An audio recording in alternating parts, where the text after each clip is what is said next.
Aesthetic এই ওয়াল ডেকোরটা বানাতে আমার তেমন কোনো খরচই পড়েনি। প্রথমে আমি কিছু কার্ডবোর্ডের এরকম স্ট্রিপ কেটে নিই। প্রথমটার মাপ ছিল 10.5 লম্বায় এবং পাশে 1/2 ইঞ্চি। পরেরটার মাপ ছিল 7.5 বাই 1/2 ইঞ্চি। আমার এই কার্ডবোর্ডের শিটগুলো একটু পাতলা ছিল, তাই আমি প্রত্যেকটা সাইডের ফ্রেমের কার্ডবোর্ডের জন্য 2টা করে এরকম করে একই মাপে কেটে নিই।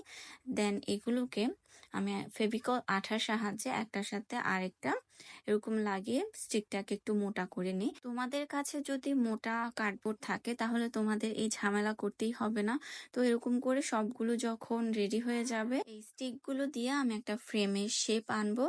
আর এই ফ্রেমের শেপটা হবে ঠিক এরকম। আর এখন এর প্রত্যেকটা কোণায় আমি একটা স্ট্রং গ্লু এর সাহায্যে লাগিয়ে ফেলবো।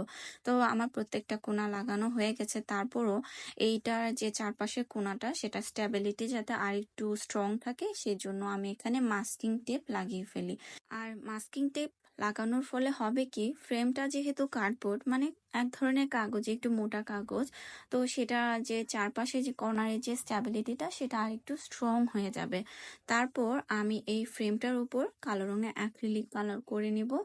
আর সম্পূর্ণ ফ্রেমটা যখন কালার করা হয়ে যাবে, ফ্রেমটাকে আমি ভালোভাবে শুকিয়ে নেব। এর মাঝে আমি কাগজের উপর এরকম শেপের একটা পাতা এঁকে সেটাকে কাট আউট করে নিই। একইভাবে আমি মোট 5টার মতো এরকম পাতা বানাই। বাই দ্য ওয়ে, এই পাতা নাম কি আমি জানি না, তোমরা কেউ জেনে থাকলে আমাকে অবশ্যই কমেন্টে জানাবে। তারপর আমার কাছে এরকম মোটা ওয়্যার ছিল যেটা আমি মাত্র 20 টাকা দিয়ে কিনেছিলাম বাজার থেকে, যেখানে সুই সুতা তার কাটা এরকম জিনিস বিক্রি করে ওই দোকান থেকে। সেইটাকে আমি এরকম করে ছোট বড় এরকম সাইজে 5টা কেটে ফেলি। তারপর V6000 আঠার সাহায্যে পাতার একটা সাইডে এভাবে এরকম করে আমি ওয়্যারগুলোকে লাগিয়ে ফেলি। এখানে আমার কাছে গ্লু গান যে মেশিনটা সেটা একদম নষ্ট হয়ে গিয়েছিল, তাই আমি এখানে V6000 আঠাটাই ব্যবহার করি। তারপর এই পাতা আর যে ওয়্যারটা সেটাকে কালার করার পালা।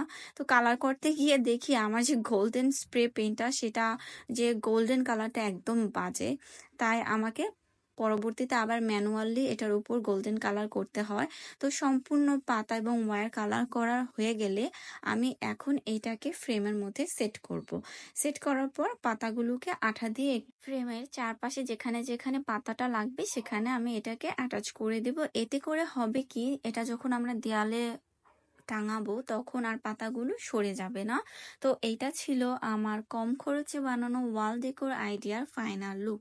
বাকি তোমাদের কেমন লাগলো আমাকে অবশ্যই কমেন্টে জানাবে।